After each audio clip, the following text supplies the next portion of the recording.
Bom, boa tarde a todos. Estamos aqui começando a primeira emissão do canal Bazar do Tempo, que é uma iniciativa para a gente criar, né, vínculos diferentes e encontrando caminhos diferentes de estar mais próximo dos leitores e de pessoas que estejam interessadas nos assuntos que a gente publica, que são ligados aos debates contemporâneos.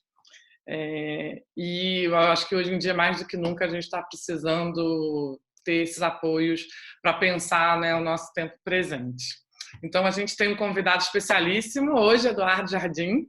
Eduardo Jardim é filósofo, escritor, autor de diversos livros, com a biografia premiada de Mário de Andrade.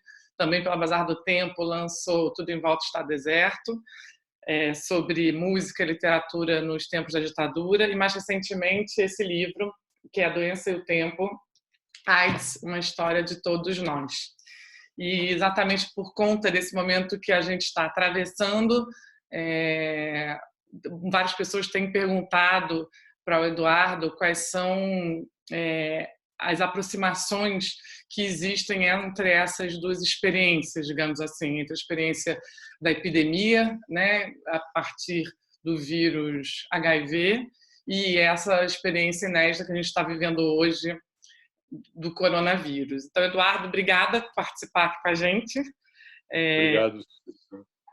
E a gente vai começar assim, fazendo algumas perguntas, a gente está juntando perguntas que pensamos juntos e também guardando algumas questões que foram enviadas nas nossas redes sociais. Eu acho, Eduardo, para a gente começar, exatamente na pergunta relacionando as duas coisas, né? A AIDS, o coronavírus. Acho que nos dois casos remetem à precariedade, né? Então, como que a gente pode relacionar esses dois momentos? Então, quando as pessoas me perguntaram se isso é sobre a atualidade ou a pertinência da leitura da Doença e o Tempo para o que, nesse momento complicado que a gente está vivendo agora, eu comecei a pensar no que aproximava esse nosso momento daquele momento que eu tratei ali no A Doença e o Tempo, que eram os anos 80, né? E também o que distanciava o nosso momento daquele de algumas décadas atrás. Eu acho que tem coisas que aproximam, porque realmente, tanto com relação à AIDS, como agora com relação ao coronavírus, há um sentimento de angústia diante do que está acontecendo, despertado pelo que está acontecendo, e esse sentimento de angústia ele tem a ver com uma certa desorientação que essas situações provocam em nós, né? E tanto no caso da AIDS como no caso do coronavírus foi assim, tem sido assim. E essa angústia me parece que ela é uma expressão de um sentimento de vulnerabilidade,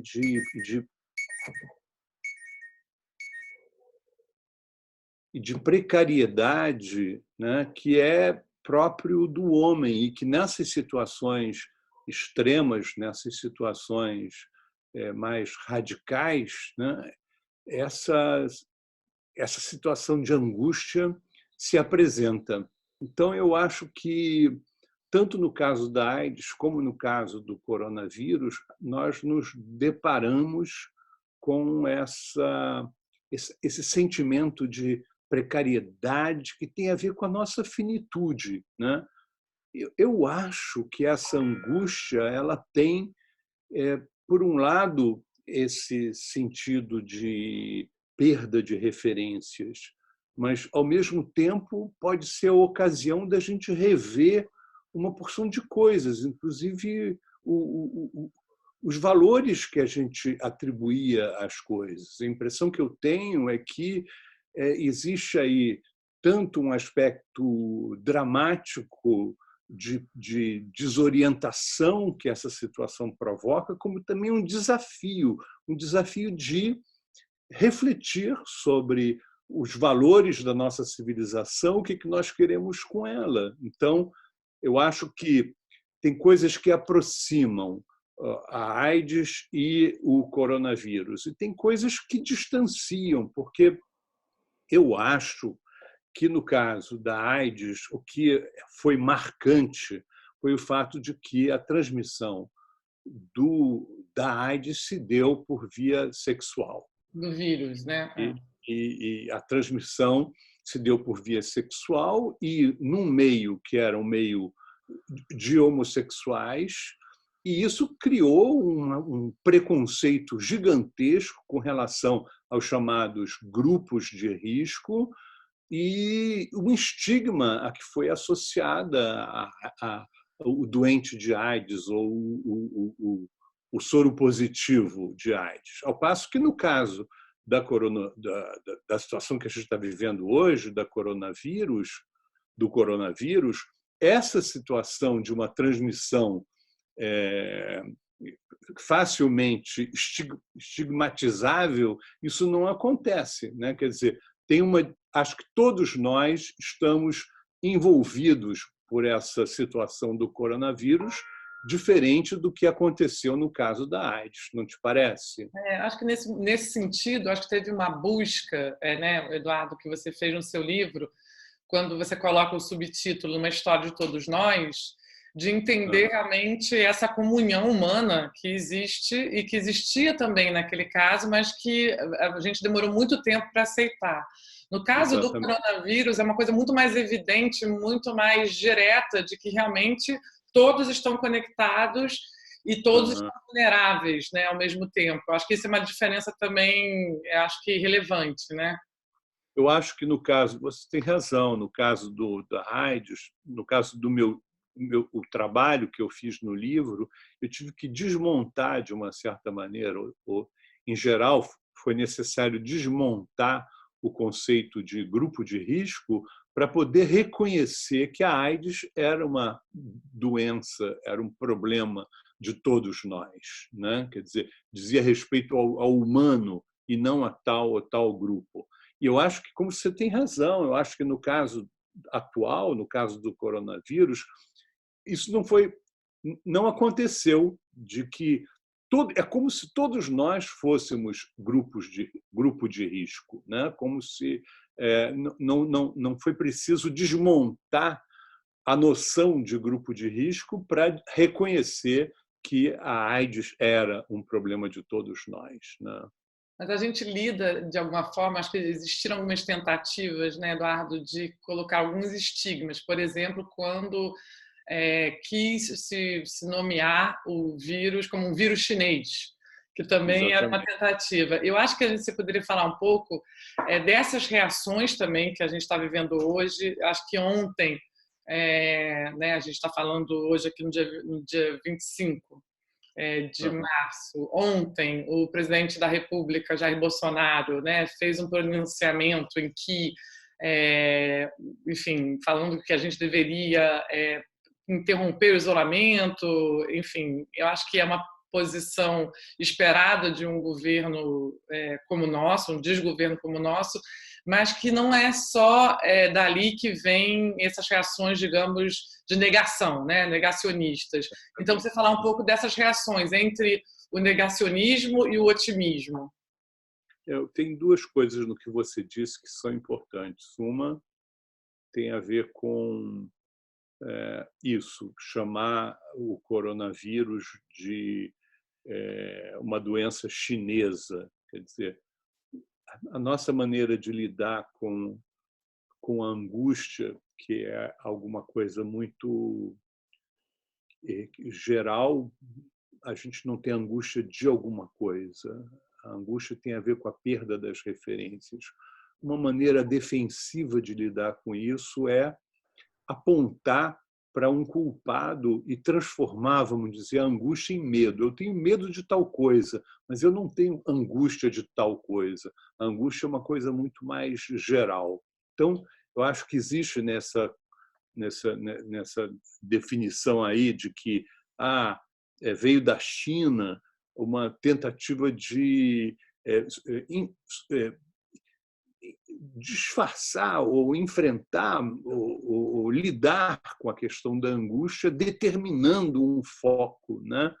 E isso não resolve de maneira nenhuma coisa. Eu acho que vamos chamar de negacionistas esses que estão em planos diferentes, né? Desqualificando, vamos dizer, a importância da pandemia. Eu acho que eu tenho notado, lendo pela internet, matérias e acompanhando pela televisão, você se referiu ontem ao depoimento, ao comunicado desastroso do Bolsonaro, né? Que é uma forma de negacionismo, mas existem outras formas de negacionismo que são mais sofisticadas, digamos assim. Eu vi, por exemplo, as declarações de um filósofo italiano, uma figura importante no cenário intelectual de hoje, que é o Giorgio Agamben, que é um professor da Universidade de Veneza, em que ele também tem, vamos chamar, uma perspectiva negacionista baseada em outras razões, diferentes das razões do Bolsonaro. Então, eu acho que eu não concordo com as teses, com as posições do Agamben, mas eu acho que vale a pena refletir sobre algumas ideias que ele apresentou nos jornais na Itália e depois fora da Itália, numa entrevista que ele deu ao Le Monde, ao jornal Le Monde. Então, o que o Agamben fala? Ele fala que essa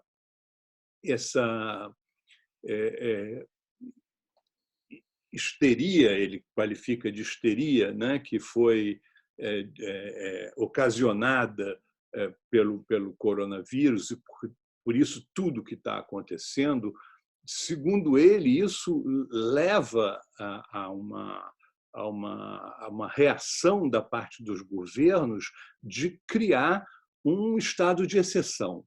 O tema do estado de exceção é um tema que ele já trabalhou em outras obras e ele agora está falando que esse estado de exceção ele pode vir a acontecer movido por essa situação do enfrentamento do coronavírus e o estado de exceção, ao invés de ser um estado de exceção, passar a ser um estado normal. Então, eu acho que ele está chamando a atenção para isso, para o fato de que nós podemos entrar, a nossa civilização pode entrar em um período de exceção, num estado de exceção normalizado, vamos dizer assim.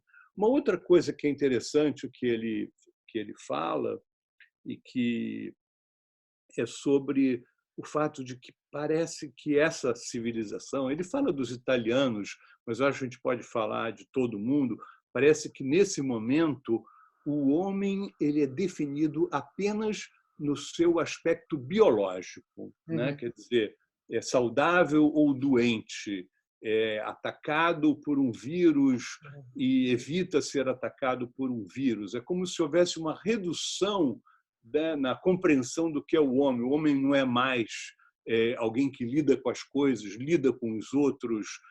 A única preocupação passa a ser a vida no sentido biológico estrito.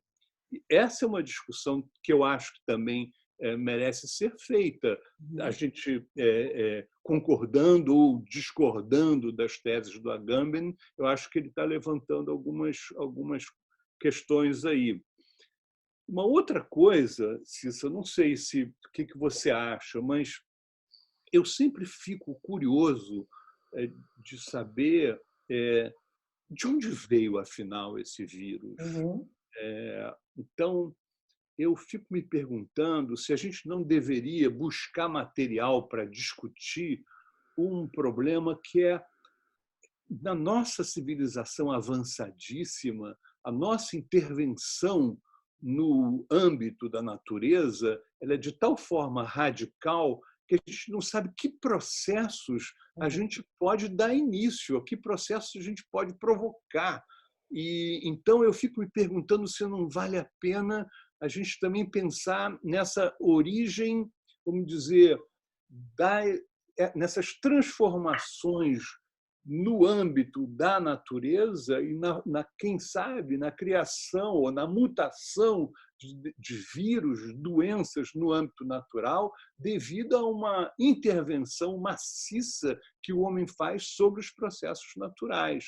Eu me lembro eu sou um estudioso da obra da Hannah Arendt, e a Hannah Arendt fala de uma coisa que sempre me interessou, que ela se pergunta: o que nós estamos fazendo com a nossa técnica? O que nós estamos, como é que ela pede uma reflexão sobre o nosso fazer, e ela diz: tem uma coisa muito própria da técnica contemporânea, o fato de que nós estamos introduzindo no plano da técnica, da nossa intervenção no mundo natural, nós estamos introduzindo coisas como a irreversibilidade, a imprevisibilidade, que são coisas que dizem respeito à ação entre os homens, mas que agora também dizem respeito à relação entre o homem e a natureza. Eu acho que vale a pena conversar sobre essas coisas, buscar mais material para a gente, quem sabe os nossos ouvintes aí, os nossos parceiros de canal Bazar, podem ajudar a gente a fazer essa discussão. Eu acho que é isso. Pode ser o momento de nós avaliarmos coisas muito amplas, como a própria direção que nós queremos dar à nossa civilização. Isso seria, digamos assim, o lado otimista de a gente encarar esse momento? Isso que a gente estava falando, né? Quer dizer, a angústia, ela, por um lado, ela causa, né, essas perdas de referência e, por outro lado, ela promove algumas aberturas. Eu acho que essa seria a maneira de a gente abordar esse momento de uma maneira realmente otimista, que a gente pudesse pensar assim. Eu tenho notado que isso que a gente pode chamar de uma reação otimista, né? Eu acho que isso se dá em dois planos. Eu acho que se dá primeiro no plano da reflexão, do pensamento. Quer dizer, essa situação penosa que nós estamos vivendo pode estimular pensamento, estimular reavaliação, estimular a formulação de novas questões a respeito do humano, isso por um lado. Por outro lado, eu vejo também aí nos meios de comunicação, na internet, eu vejo também as pessoas falando da formação de novas formas de solidariedade, né? Aqui no meu prédio, no elevador, tem um anúnciozinho dizendo que as pessoas idosas podem procurar um grupo de mais jovens para irem ao supermercado, à farmácia. Quer dizer, é possível que novas formas de solidariedade podem aparecer nesse momento e, quem sabe, isso aponta para um caminho diferente da nossa própria forma de convívio social daqui para frente. Eu acho isso é bacana, isso é bom. Eu acho que é no plano da prática mesmo, né, que a gente pode esperar alguma mudança. Eu vou ler uma pergunta que veio aqui pelo Instagram, da Carolina Ferman, que diz: em quais outros momentos lidamos com essa ideia de finitude de maneira tão global e como a filosofia enxerga essa ideia do fim do homem?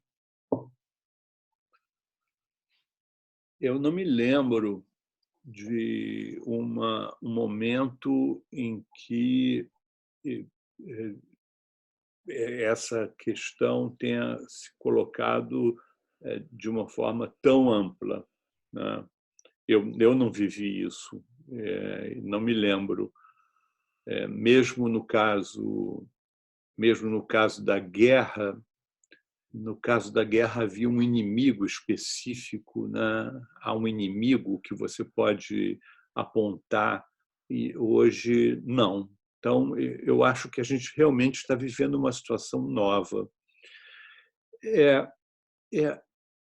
uma situação nova que nos convida a refletir sobre alguma coisa que não tem idade propriamente, que é essa radical finitude, precariedade nossa. Isso não tem idade, né? Isso sempre foi assim desde que existe homem. Então, eu acho que o que mudou hoje com a nossa situação atual foi o fato de que essa experiência ela é vivida de uma maneira muito mais ampla do que nos momentos anteriores.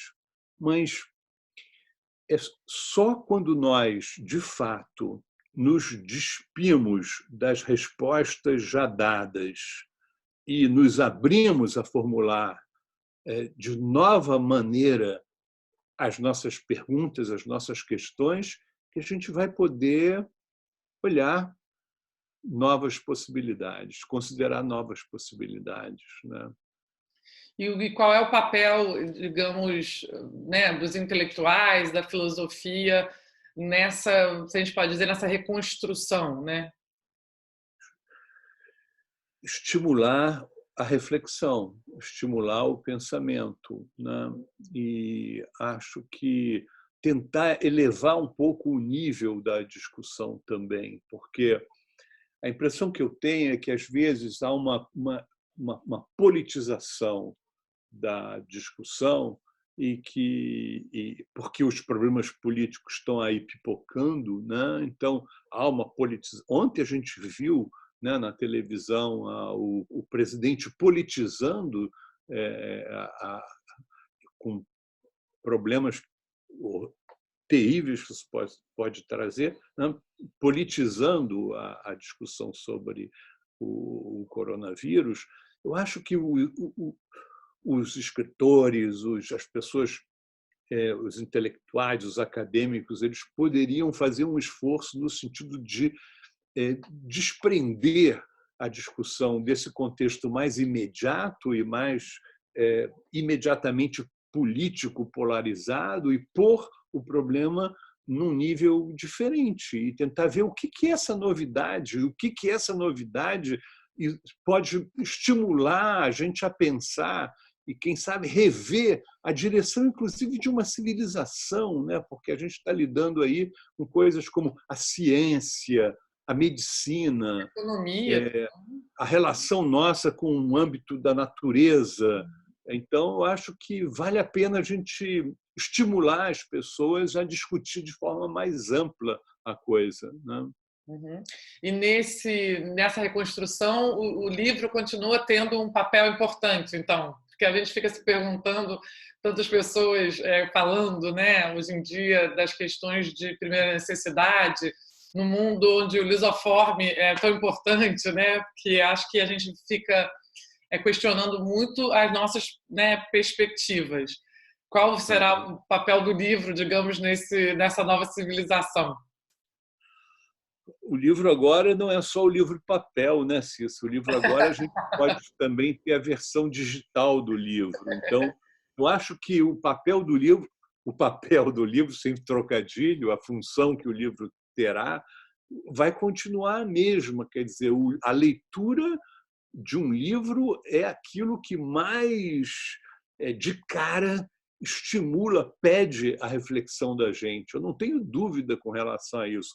Podem as livrarias fechar por algum tempo, mas eu acho que a gente tem que descobrir maneiras de continuar veiculando livros, porque é pelo livro, cada um de nós sozinho, diante daquele livro, que é despertado para uma série de questões que podem ser debatidas com os outros nesses meios de comunicação novos também que a gente está tentando, né? Eu acho que livro é saber explorar esses novos meios de comunicação e ter o livro como um suporte. Acho que isso vai continuar acontecendo, eu acho.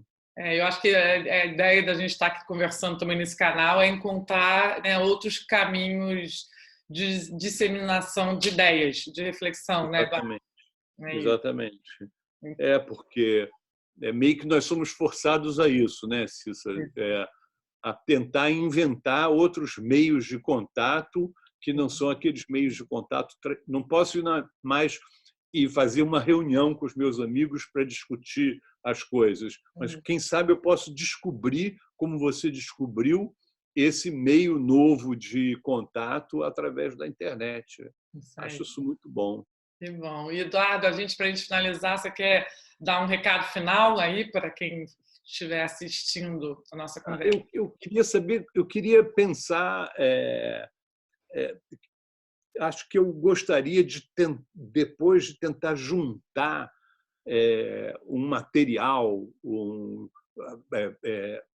artigos que estão saindo e o material que for interessante que estiver saindo sobre o coronavírus e tentar fazer um pequeno arquivo para a gente começar a divulgar o material para os nossos amigos e criar um fórum de discussão sobre isso que está acontecendo.